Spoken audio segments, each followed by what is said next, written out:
Okay, next category of antiviral drugs is protease inhibitors. Protease क्या होते हैं? Protease जो होते हैं वो वायरल एंजाइम्स होते हैं, ठीक है। अब ये जो एंजाइम्स हैं वो किस लिए यूज़फुल होते हैं? जब वायरस होस्ट के सेल में अपना आरएनए बना लेता है और उसके बाद वो प्रोटीन सिंथेसिस स्टार्ट करता है। तो प्रोटीन सिंथेसिस कैसे स्टार्ट होती है? इसको हम ट्रांसलेशन बोलते हैं। अमाइनो एसिड बना करके, अमाइनो एसिड की जब चेन बन जाती है उसके बाद भी उसमें वेरियस चेंजेस और मॉडिफिकेशंस करने होते हैं, तब जा कर के फाइनली वायरस अपने मतलब के एंजाइम्स बना पाता है। तो मतलब post transcription and post translation जो स्टेप होता है, मतलब मॉडिफिकेशन के लिए ये जो प्रोटीएज एंजाइम है वायरस में वो ज़रूरी होता है। तो कुछ ऐसी ड्रग्स जो कि इन एंजाइम्स को इनहिबिट कर देती हैं उनको हम बोलते हैं प्रोटीएज इनहिबिटर्स, ठीक है। और ये कैसे हमें पता चला प्रोटीएज का जो स्ट्रक्चर है वो कैसे पता चला? वो एक्सरे क्रिस्टलोग्राफी की मदद से और मॉलिक्यूलर मॉडलिंग की मदद से हमें पता चला। हम लोगों ने क्या किया, जैसे हम लोगों ने स्ट्रक्चर बेस्ड ड्रग डिज़ाइन देखा था, उन्होंने रिसेप्टर के स्ट्रक्चर को कैसे हम लोग क्रिस्टलाइन करके 3D मॉडल बनाते थे, सेम उसी तरीके से वायरस का जो एंजाइम है प्रोटीएज, उसके स्ट्रक्चर को क्या किया साइंटिस्ट ने 1990 के अराउंड, इन्होंने उसके स्ट्रक्चर को मॉडल किया और फिर उस पर बाइंड कराने के लिए उसके जैसे स्ट्रक्चर्स को डिज़ाइन किया, ठीक है।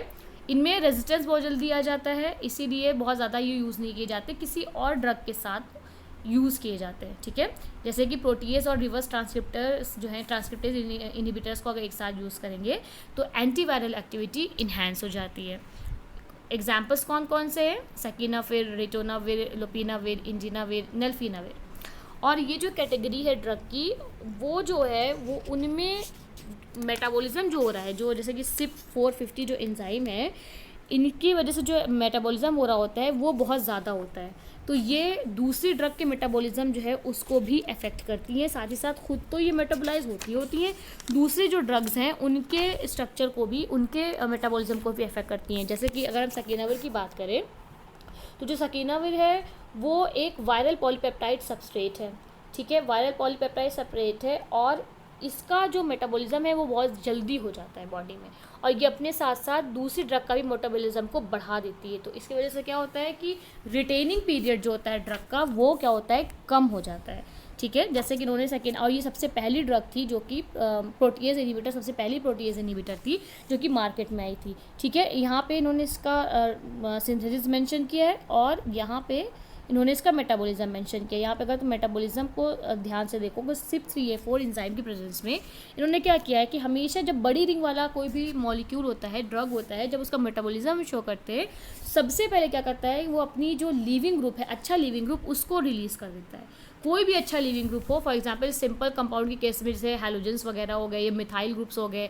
इथाइल ग्रुप हो गए, या कोई भी रिंग, वो आराम से रिलीज़ हो जाती है। तो वही सेम चीज़ यहाँ पर भी हुई है। तो और इसके जो और डेरिवेटिव्स हैं, मतलब इसके जो और एनालॉग्स हैं, जैसे डिटोनाविर है, लोपिनाविर है, इंडिनाविर है, इन सब का जो स्ट्रक्चर है वो आसपास सिमिलर ही स्ट्रक्चर है। जैसे कि इनके पास 5 सब साइट्स होती हैं जिससे कि ये रिसेप्टर पे जा कर के बाइंड कर सकती हैं। रिसेप्टर इनके लिए क्या होगा, वही प्रोटीज एंजाइम, ठीक है।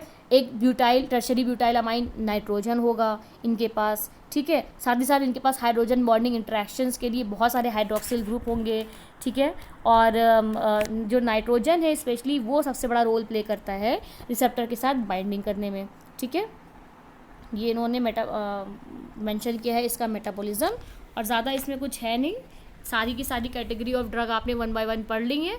अब आपको क्या करना है कि जो मैंने आपको वो दिया था अभी, सबसे पहले एक डायग्राम दिया था, इमेज भेजी थी, उसको अच्छे से पढ़ना है। उसमें वेरियस स्टेप्स इन्वॉल्व हैं जो कि वायरस यूज़ करता है अपने आप को एक्सप्रेस करने के लिए होस्ट सेल में, ठीक है।